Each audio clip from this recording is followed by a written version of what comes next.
Welcome to One Tired Teacher, episode 108. 5 teacher goals for the new year. Happy New Year! It is 2021.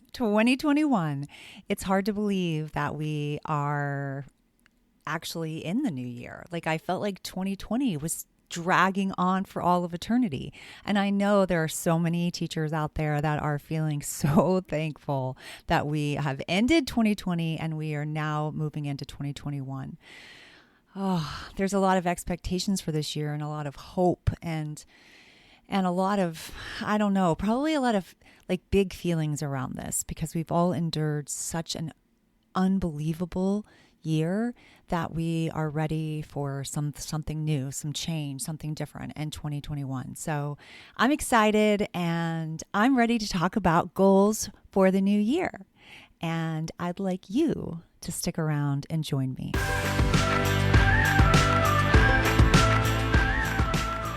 Welcome to One Tired Teacher. And even though she may need a nap, this teacher is ready to wake up and speak her truth about the trials and treasures of teaching. Here she is, wide awake. Wait, she's not asleep right now, is she? She is awake, right? Okay. From Trina Debery Teaching and Learning, your host, Trina Debery. Hey! So that was a little bit of a different intro. If you were thinking that. I was thinking that. I'm like, wait a minute. I didn't say what I normally do, and it didn't have as much zest or pep or whatever. I'm not going to mellow out in 2021, even though this is a big year for me as far as birthdays. Oh, man. Oh, I don't even want to say. So I'm like, oh, gosh, I'm officially hitting that mark of when I was a kid, I'm like, oh, that's so old. And now I'm like, oh, man, I'm that old. But that's okay because, there's some really good things when it comes to that. And you're just going to come along this journey as I kind of go through probably a midlife crisis. I'm guessing. I'm going to take you on that journey with me. So if you're anywhere close to that, you're going to be like, oh, I totally get you. And if you are not even close to it, I'm telling you, it gets here faster than you think. I spent the holidays with my family, but also part of it with some really good friends that feel like family. And we spent a lot of time together this holiday over Thanksgiving and Christmas, not Thanksgiving. That wasn't with Christmas, but with we did do that on Thanksgiving and then Christmas and New Year's. And one of the couples that I was with, as I was flying solo, one of the couples I was with announced that they are having a baby. And I was so excited. I was so excited. I feel like I was grinning from ear to ear because I was just, I don't know. It took me back to when I remembered myself feeling that way with both of my kids. And now my kids are 20 and 16. And I'm like, oh, I remember every moment of that. I remember when I was first pregnant. I remember being, at a get together with friends and people were drinking and I wasn't, and things like that. And I remember thinking, oh my gosh, I'm going to have a baby and your life changes. And it's so much. And so I think as you get older and you watch these kind of things happen, it's such a perspective change, which is insane. So it's crazy. And if you're in that stage is it's hard. It's so beautiful, but it's hard too. There's some challenges with that. But it's a very, very exciting time. So embrace it, remember it, because it goes by really fast. And I also remember old people telling me that, and I'm thinking, yeah, whatever. And now I'm like, oh my gosh, that's me.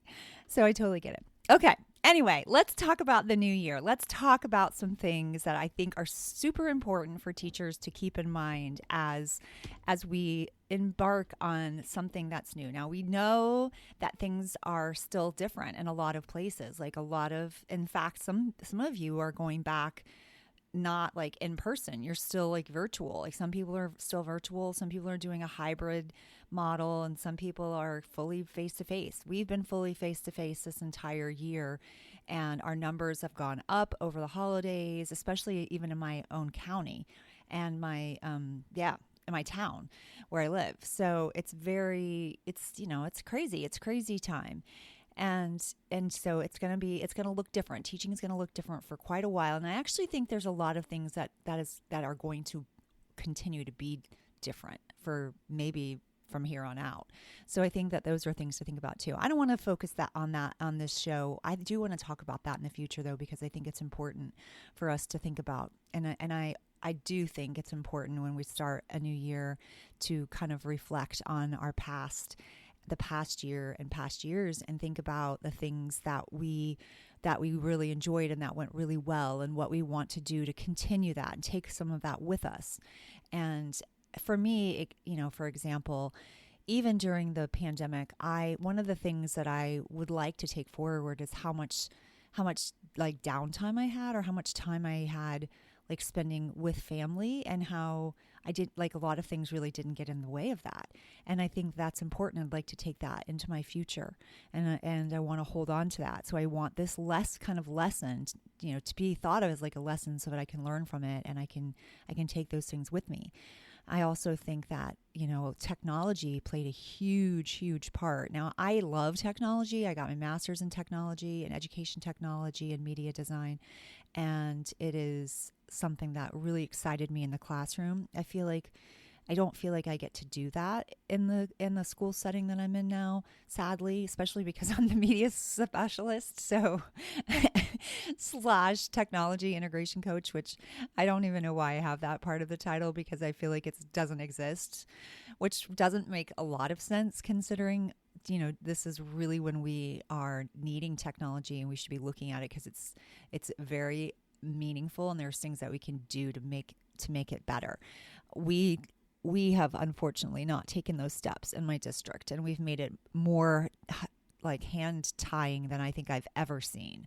Like, we have to have permission to now use specific websites, and you have to state the standard. And when you do things like that, when you micromanage to such a degree, it makes people not want to use things. It makes it harder for people to integrate easily. That's the beauty of technology. It can be integrated so quickly, like in a very, like in the moment, like, oh, let me think of something I can do to enhance this. And sometimes, sadly, we don't have, as teachers, like a massive amount of time to like really think things all the way through, unfortunately, because we've got so much to do, that when a really good idea pops into our mind, we've got to embrace it. And then when we tie teachers' hands by telling them they have to go through this process to get it approved in 2021, I just think, what in the heck are we thinking? I don't know. That just is crazy. So anyway, so the point is, you want to make sure that you're reflecting and you're learning from the past. And then you are also looking at the things that were really difficult and that you don't want to carry into your future. Like, and it can't, obviously we don't want to get sick, and we don't want to, not value our health. And so we want to make sure that we are valuing our health, and that we're doing things that put us in a better place to fight off situations, whether it be physically, as far as your health, or whether it even be mentally or emotionally. Like, I think that's really important too. So those are some things to think about when you are reflecting. But let's talk about 5 teacher goals that these are my wish. This is my wish for you. These are actually like a wish for you, that I hope that you will embrace at least a few of these goals as you move into 2021. So goal number 1 is, I want you to take care of yourself. And I would kind of say with a slash, like, be kind to yourself. Like, I want us all to be kind to ourselves and to really take care of ourselves this year. And whether that means that we're going to exercise more, or that means we're going to relax more, we're going to have fun, or we're going to create memories. Like, think of those things, because life is really short, and you just don't know how much time you're going to have in this lifetime. And we want to make sure that we're like embracing it to its fullest, and that we if something were to happen to me tomorrow, I don't want people to remember that, oh yeah, she worked really hard. I mean, I think of myself as a hard worker, and in some aspects, like, I used to be like a crazy, crazy hard worker. And in some cases I've gotten a lot more like, it's not quite worth it. So I don't put the effort in some areas, it's massively in other areas. Like I care a lot about serving teachers and about, showing up for you all each week and providing options for you in the classroom to help alleviate all the work that has to be done. And I really care about that. I really work hard on that, and I want that for you. So that's something I put a lot of effort into, as opposed to other areas where, I don't know. It's just not there anymore. It's like it's kind of gone, which is a little bit sad. One of the things, I'm going to give an example of that actually. One of the things that I did before the holiday break was had a book party where I donated a significant amount of money from myself, of my own, like money we get a thing called teacher lead money. So that's money that we get to use in our classrooms or media centers. And so I donated that full amount, and then like a lot beyond that. And then I got a donation, and then my principal donated some funds as well. And so I was able to give every student in the school, pre-K through fifth grade, including like our ESE classes, everyone, a brand new book to take. And it was so exciting. Every class came through for about 10 minutes. There was balloons and music, and it was blasting music. It was awesome. And there were books set up like a bookstore so they could pick and they could choose. And it was pretty magical. And as wonderful as it was, and talk about like joy, it brought me so much joy. As wonderful as it was, like my administration, they never showed up. Like they didn't come not one time. Oh, and I was like, really?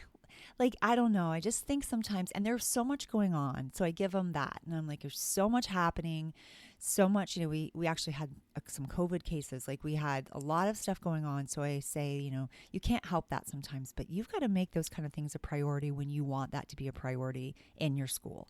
And that's the thing. And that's the thing I'm going to hold on to for 2021. When you want something to be a priority, when you care about it, then you show up. You show up no matter what it takes. You let the person know that you see them, that you see the effort that they put into this, and you recognize that. And it doesn't have to be like a big grand whatever, but like even just a little note in someone's box or a text, anything like that. Like you show up. You don't let those moments pass, especially if that's a core value. Like getting kids to love to read, getting kids to love to learn is supposed to be a core value. It's a core value of mine. And maybe it's not where I am. And that's a whole nother thing to figure out. But I think it's important that you show up. And so anyway, so the effort in that situation is not going to be as great because it's not valued. So that's just one thing I'm going to say. So I'm going to take care of myself this year, and I'm not going to put myself in situations where I'm not valued and where I feel beat up. Like, I don't think that that's okay. And I don't want that for you either. So if you're feeling beat up or you're feeling underappreciated or you're being treated poorly, I want you to think about what small things you can do to start moving away from that. Like one of the small things I'm going to do is I'm going to leave on time every single day. I'm going to leave on time. I'm going to leave my job when I'm supposed to. And I'm going to put my full energy and focus in serving you all. So that's one thing that I'm going to do. What can you do? So that was number one. Take care of yourself. Be kind to yourself because not everybody is being kind to you. So you have to be kind to yourself. It is vital. Goal number 2. Let go of the guilt. We've got to let go of the guilt. We're in this vicious guilt shame cycle. And like we shame one another, we see another teacher leave on time and we think, what are they doing? They're not working as hard. Or we see somebody else doing a job and we're like, oh, they don't have to work as much as I do. And we judge and we shame and and it's like this vicious cycle. And it happens because we are in a system of lack. Like there's a scarcity. Like we live in a scarcity. We're currently in a scarcity situation. We've even got scarcity as far as toilet paper and paper towels. So, and we're back to that, for goodness sakes. So when there's a scarcity, like it brings out the worst in people. And because I feel like in education, we've been in a scarcity for so long, I can't even remember when we weren't in a scarcity. I think that's one of the reasons that we have that guilt and shame mentality. But we have to stop it. We have to stop it. So I want you to let go of the guilt. This is what I want you to do. And the only way to like really let go of things and like really make change is to kind of change our habits, which is actually goal number 3, which is making small habit changes. But I want to go back to number 2 for a second, because I want to talk about a habit that you can change. I want you to think about leaving work at least. Maybe you're going to start with 50% of the time. Maybe you're going to start with 40% of the time. But make a change. Make it, even if it's 1% of the time. Maybe you only leave on time 1 day a week. If you're a person that stays until like 6 or 7 and you've always been like that, and believe me, that was me. I get it. I did it forever, for decades. And I finally, maybe it's the big birthday coming up that's made me realize, no. Maybe it was a massive pay cut when I came back into the system that made me like, no. Maybe it was the fact that they weren't going to pay me for my master's degree anymore. I don't know. All these things, and you go, wow. When you work for people that don't care about you and it becomes so obvious, you really want to step back and think about what you're going to do. You can still give all of your effort to your students. You can still love your kids. You can still value teaching. But you've got to make sure that you value yourself. So, okay, so step back a little bit. Do one small habit. Okay, like maybe on Monday and Friday, you're going to leave on time. Why don't you try it? Or if you're going, oh, no, I can't do it on Monday. That's when I first get there. I can't do it Friday. I got to get all set up for the next week. All right, so then make it Tuesday and Wednesday, or Wednesday and Thursday, right in the middle of the week, hump day. Hump day is a great day to leave on time, because I don't know about you, but I'm exhausted on Wednesdays. So how about hump day? Leave on time. Start small if you have to, and then build up. Take 1 day and leave on time, and then make it 2 days, and then make it 3, then make it 4, make it 5. Come on.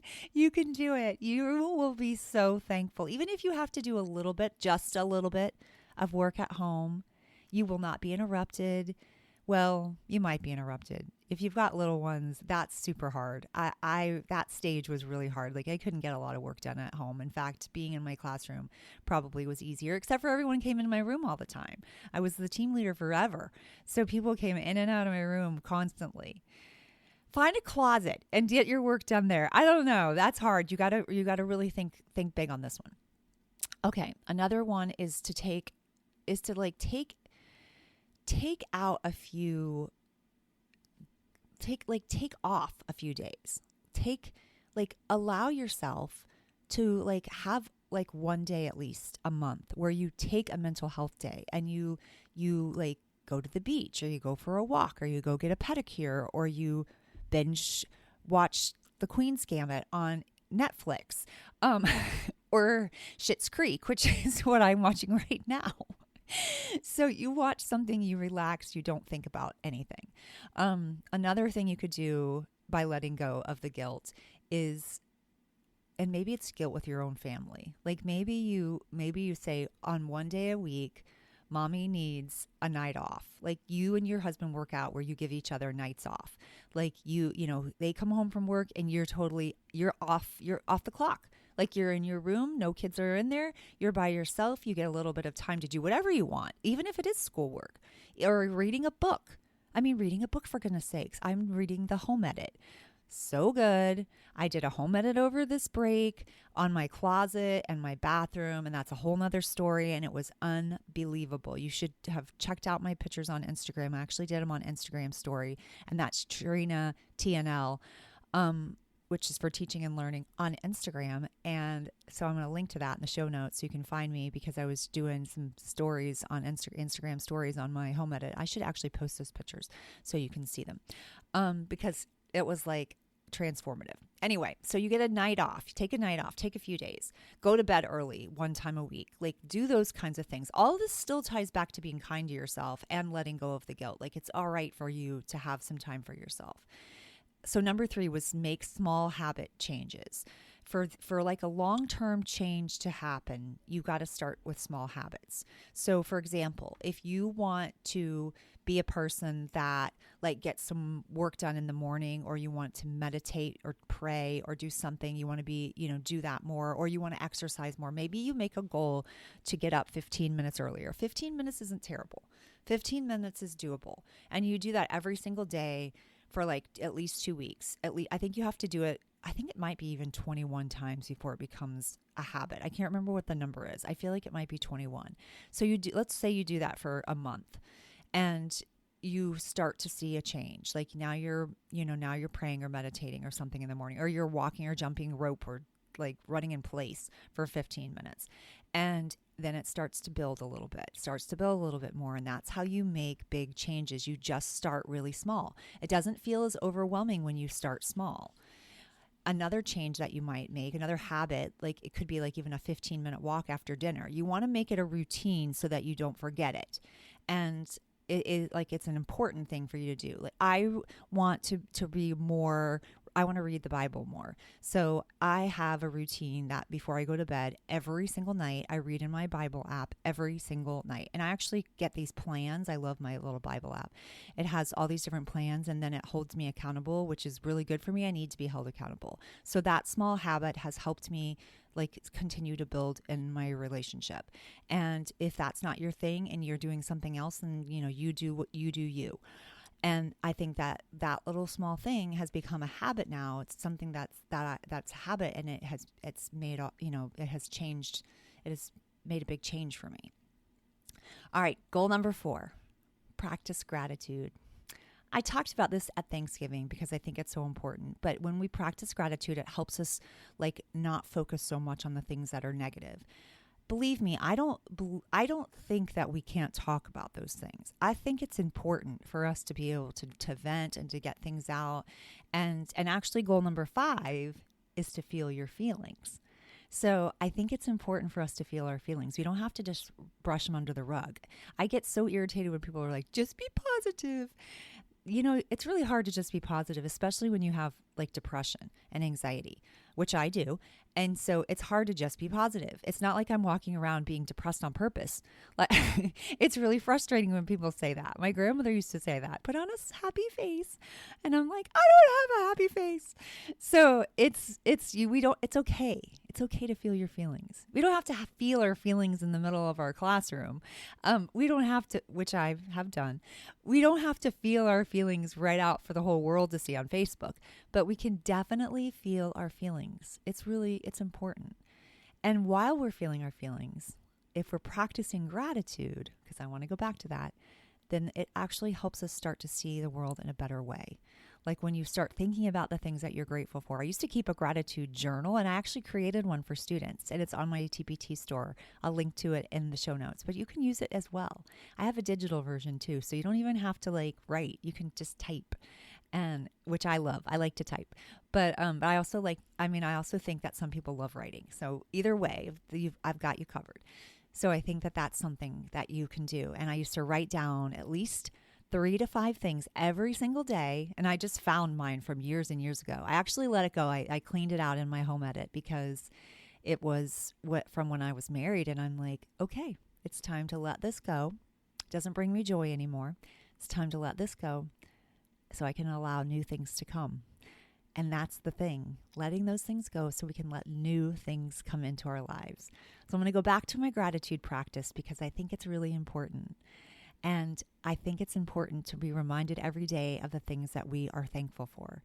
So if you want to give that a try, get out a journal, get out a piece of paper, find a pretty journal. There's so many pretty ones out right now. So that's something to consider. All right. So those are my 5 goals for you for the new year and for myself. And they don't have to be like New Year's resolutions. We don't have to say that we failed if we didn't do them. We're going to start small with small habits, and we're going to allow that to make a huge transformation. That's just one small thing we can do. If you are working on goal setting with your students when you come back to school, and you might be back today, the day that this episode airs on January 4th, because it's our new day on Monday. Woo, woo. So I'm excited to start off the week with you. So this is our new day on Monday. So if you are back to school today and you are looking for some goal setting things, I do have a goal setting, some task cards in my store on TPT, which are such a fun way to go and get kids up and moving. Even if you're social distancing, you can still get them up and moving. They can carry their pencil around, and they're looking at different aspects of their life and areas that they might want to focus on. I think this is a really powerful activity to do with kids when you're trying to get them to think about the new year. Plus, it's fun. So I'll link to that in the show notes as well, and you can check that out if you are interested. I hope that 2021 is just a year of hope and just beauty and something magical. That is my hope for all of us for 2021. Happy New Year, and I will see you soon. Until next time, sweet dreams and sleep tight.